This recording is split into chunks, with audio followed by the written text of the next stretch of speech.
Je vous souhaite la bienvenue à cette autre chronique juridique en compagnie de Maître Nathalie Dubé, du bureau du même nom, au 182 Avenue de la Fabrique Montmagny, 248-7727. Bonjour. Bonjour. Ça va bien? Oui. Toujours ce beau sourire. Oui, il faut. Oui.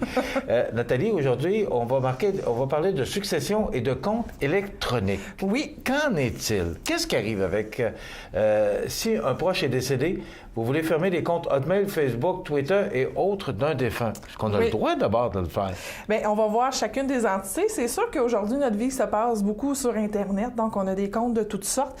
Et lorsque un des proches décède, qu'est-ce qu'on fait avec ça? Donc, vous avez certainement vu sur votre fil Facebook quelqu'un qui parle au compte de quelqu'un qui est décédé, des comptes en mémoire d'eux.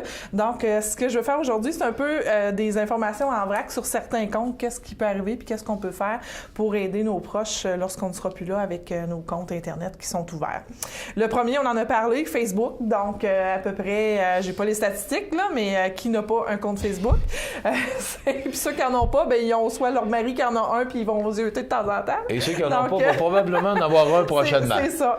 Donc, lorsqu'il y a un décès d'une personne qui possède un compte Facebook, il y a deux façons que l'on peut faire. C'est bien sûr, on peut faire supprimer le compte ou le placer en mode commémoration. Donc, pour faire ça, il faut remplir un formulaire prévu à cet effet-là sur Facebook avec une preuve de décès de la personne, donc pour être capable de vraiment prendre possession du compte et de soit demander à le faire supprimer ou on change carrément en mur ou en blog pour rendre hommage à la personne qui est décédée.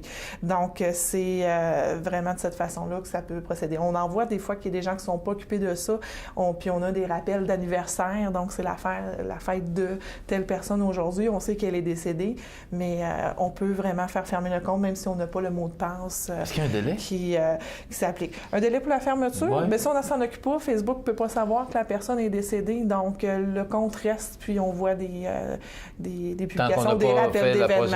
Tant qu'on n'a pas fait la procédure, le compte reste ouvert. OK.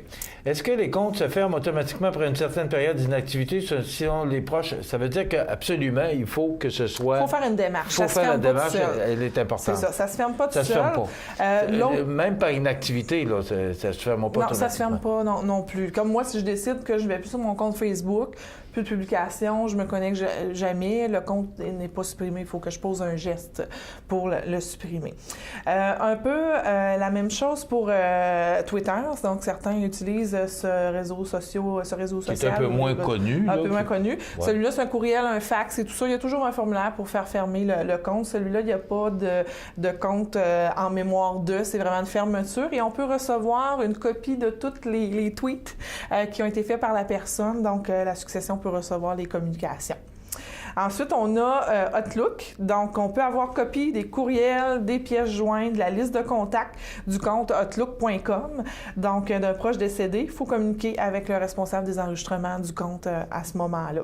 Donc, ça fait, on a vraiment un patrimoine virtuel qui existe. Yahoo, même chose. Donc, eux, leur politique de confidentialité est très stricte. Donc, pour avoir les informations sur le défunt, donc, il faut prouver même chose qu'une institution financière, recherche testamentaire, testament, preuve de décès. Donc, on peut demander que l'on supprime le compte, mais il n'y aura pas de copie des courriels qui sont à l'intérieur de ce compte-là. Même chose, Gmail, il y en a qui ont des comptes courriels comme ça. C'est fermeture de compte par fax ou par la poste avec une preuve de décès de la personne. Et on peut avoir accès aux informations. Par contre, cette demande pour le compte Gmail, c'est une demande judiciaire à ce moment-là. Fait qu'on voit chaque compte Internet, où est-ce qu'on peut avoir une adresse Internet ou un compte, il y a des procédures particulières. Il y en a sur simple formulaire, puis il y en a d'autres qui faut obtenir un jugement pour la fermeture. Donc, il faut vraiment le prévoir parce que pour fermer ou accéder au compte d'une personne décédée, ça peut être très complexe, comme ça peut être seulement un formulaire qui s'applique. Vous parlez de complexité. la plupart, peu importe ce qu'on fait aujourd'hui, il y a des mots de passe. Oui. Mais on ne connaît pas les mots de passe. On fait quoi? Non, c'est ça. En faisant la démarche directement avec le fournisseur, preuve de décès, testament, puis recherche testamentaire, ils font la fermeture. C'est comme nos comptes à la caisse. On n'a pas notre NIP de carte de la personne décédée, puis on n'a pas accès aux comptes. Fait que c'est la même procédure pour les comptes Facebook et autres. Il faut passer par les 3 clés que j'ai déjà parlé dans une ancienne chronique: preuve de décès, testament et recherche testamentaire. Donc, on peut faire ce qu'on appelle, ça fait drôle à dire, des préarrangements web. Donc, on peut laisser quelque chose, des indications dans notre testament concernant nos comptes, justement, virtuels, quelle personne qui est autorisée à entrer en contact avec les fournisseurs. Puis, on peut aussi laisser une espèce de bilan patrimonial avec les comptes et les mots de passe que l'on a, qui peut être déposé chez votre notaire aussi, cet élément-là. OK, parce qu'on peut déposer les mots de passe? Oui. Ce qu'on appelle un bilan patrimonial. On peut autant déposer les mots de passe que de choses électroniques, que vos mots de passe, carte de crédit et autres. Tout ça, c'est gardé de façon confidentielle chez votre notaire. OK. Alors ça va pour tout ce qu'on appelle Facebook ou les réseaux sociaux. Les réseaux sociaux, c'est ça. Mais là, quand on a des cartes, toutes sortes de cartes, Hermès, les cartes priorité, nommez-les, là.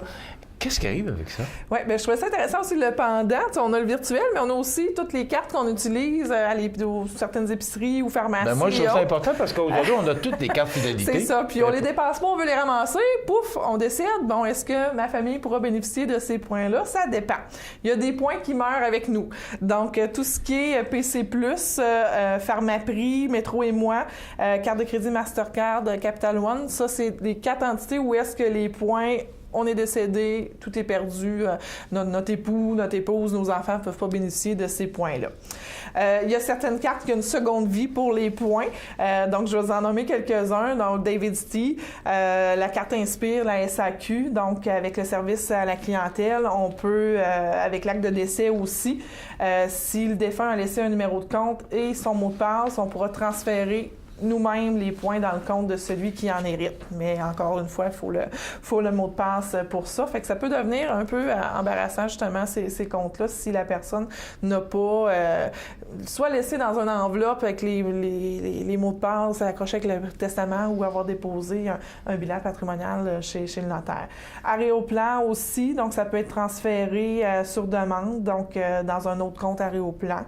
Hermès, même chose. Donc, eux, c'est le représentant légal des héritiers, une preuve de décès. Les Hermès sont transférés sans frais dans les comptes des bénéficiaires. Donc, on peut choisir à qui on les envoie. Il y a aussi une autre chose que je trouvais intéressante. Aujourd'hui, je vous donne ça en vrac complètement. Oui, mais ça fait beaucoup. C'est en 10 minutes de tout résumer ça. Là. Il y a quand même beaucoup de choses à dire. Oui, puis il y a les fameuses cartes de crédit aussi, nos bonus dollars qu'on accumule, les points TD, RBC et tout ça. Donc, ça, il y a certaines particularités aussi, comme les bonus dollars, on peut les transférer au compte REER du conjoint dans les 60 jours du décès. Et on peut rembourser avec ça des prêts ou des frais de transaction qui existent. Donc, on les perd pas, mais il faut les utiliser dans un certain délai. La carte Desjardins avec remise, celle-là, le solde de la carte va être crédité au compte pour réduire la dette du détenteur, puis le reste est versé aux héritiers. Donc, il y a un chèque qui est fait avec Desjardins avec remise. TD avec remise, même chose, ça s'applique au solde et le reste est envoyé aux héritiers. Puis, au niveau de RBC, eux, les points sont versés dans les 90 jours suivant la clôture du compte, sont offerts pour un rachat, donc au co-détenteur du compte, la propriété est transférée. RBC avec remise, remboursement aux héritiers et tout ça. Fait que au niveau des points de carte de crédit, souvent, il y a un remboursement où c'est appliqué sur des frais qui sont là lors du décès. Fait que ça, ce n'est pas perdu. Fait que dépendamment de la carte ou du compte que l'on a, et puis là, je vois la multitude de cartes. Oui. C'est quand même, il y en a beaucoup. Oui, il y en a beaucoup. Ça m'amène à vous poser une question en terminant. Est-ce que ça peut maintenant faire partie du testament. Oui. Est-ce que c'est un point maintenant qu'on inclut dans le testament? Oui, ça peut faire partie du testament. Je vous dis Ça pas fait que j'en pas ai... encore partie. Bien, c'est pas automatique. Donc, mais il faut de plus en plus l'intégrer parce que pour fermer des comptes et tout ça, c'est sûr que notre liquidateur est en force, la personne que l'on nomme pour régler notre succession et aussi peut fermer les comptes. Mais on a vu certaines entités demandent à ce qu'il y ait quelqu'un de nommé dans le testament spécifiquement pour ça. Fait que c'est sûr que comme rédacteur de testament, juriste, on pose maintenant la question à savoir est-ce que vous possédez certains comptes électroniques et est-ce que vous voulez que l'on nomme quelqu'un pour s'occuper de fermer ces comptes-là ou qu'est-ce que vous voulez? Tu sais, peut-être que moi, après ma mort, je veux pas que ma page Facebook devienne en mémoire de, je veux peut-être qu'elle soit fermée. Fait qu'il faut aussi l'indiquer à nos héritiers, notre intention, qu'est-ce que l'on désire versus nos comptes électroniques. Ça fait partie de la nouvelle réalité d'aujourd'hui. Oui, c'est ça. Donc, c'est un point extrêmement important, la succession et les comptes électroniques. Donc, moi, ce que je vous conseille, c'est peut-être d'en parler avec Maître Dubé lors de la rencontre avec vous ou de la préparation du testament. Moi, je pense que maintenant, de dire qu'on a des comptes électroniques, on a des guichets automatiques, on a des cartes... Les cartes de crédit, c'est pas la même chose. Les cartes de crédit, ça va dans la succession. C'est dans la succession, ça va être une institution financière. Oui, c'est moins compliqué, je pense, que les comptes de Facebook. Moins compliqué que Facebook, Twitter et compagnie. Maître Dubé, merci beaucoup. Ça nous éclaire. Moi, je trouve important et essentiel qu'on ait parlé de ça aujourd'hui. Donc, Maître Nathalie Dubé, qui a maintenant son étude au 182 Avenue de la Fabrique à Montmagny, 248-7727, entourée d'une belle et bonne équipe. Oui. Donc, quand on a besoin de conseils, et je pense que plus on avance dans les années, je pense que vous faites maintenant partie très importante de la succession du décès parce que ça devient de plus en plus compliqué que de mourir. Je ne sais pas si c'est la mort qui est compliquée ou ce qui revient par la suite, mais il faut s'occuper de nos affaires pendant qu'il est temps. Merci beaucoup. Merci. Voilà, ça complète notre chronique juridique pour aujourd'hui.